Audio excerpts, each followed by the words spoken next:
सामने है। हमारी हुकूमत हमें 5 साल पूरी नहीं मिली, लेकिन इसके लिए अल्हम्दुलिल्लाह हमने कोशिश की कि अपने हल्के की आवाज़ बने, अपनी आवाम की आवाज़ बने। और जो 5 साल नून लीग के गुजरे, कभी एक दफ़ा आपने सुना कि नून लीग का आपका MNA या आपका MPA नेशनल असेंबली या पंजाब असेंबली में खड़ा होके आपके हक के लिए, इस ज़िले के हक के लिए बोला हो? ये जो आप वोट देते हैं, ये वोट सिर्फ इस हल्के के तक महदूद नहीं होता। हमारा फर्ज होता है कि जब हम उस असेंबली में जाते हैं तो हम आप लोगों की आवाज़ बने। लेकिन बदकिस्मती ये है कि 2013 से 2018 आप लोगों की आवाज़ बन सका और ना हमारे हल्के की नुमाइंदगी हो सकी। जब हमें मौका मिला, अल्लाह का लाख लाख शुक्र है कि जितने फंड हम ला सकते थे हम लेके आए, अपने हल्के में हमने काम करके दिखाए।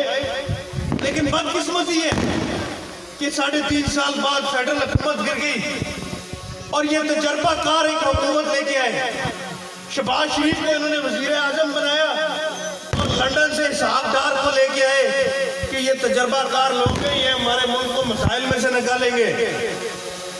इन्होंने हमारे मुल्क में बेहतरी करनी थी, लेकिन हालात ये हुए कि घी की कीमतें इन्होंने बढ़ाई, तेल की कीमतें इन्होंने बढ़ाई, बिजली की कीमतें इन्होंने बढ़ाई, सुई गैस की कीमतें इन्होंने बढ़ाई। आज ये आलम है कि जब बिजली का बिल घर आता है तो वालिदैन सर पकड़ के बैठते हैं कि बिजली का बिल जमा कराएं या बच्चों की फीसें जमा कराएं। 3 वक्त की रोटी घर में पूरा करना मुश्किल हो रही है और ये कहते हैं कि हमने तजर्बाकार हुकूमत दी, हमने मुल्क को बचा लिया। इन्होंने मुल्क को मुश्किल में डाला, इन्होंने अवाम को मुसीबत में डाला है। लेकिन इंशाअल्लाह ताला 8 बजे के बाद आप लोग लेंगे।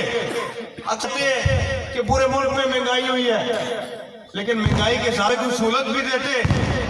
16 महीने इक़्तिदार इनके पास हो, वज़ीर आज़म हो और क्या देता हो, महंगाई तो इन्होंने की।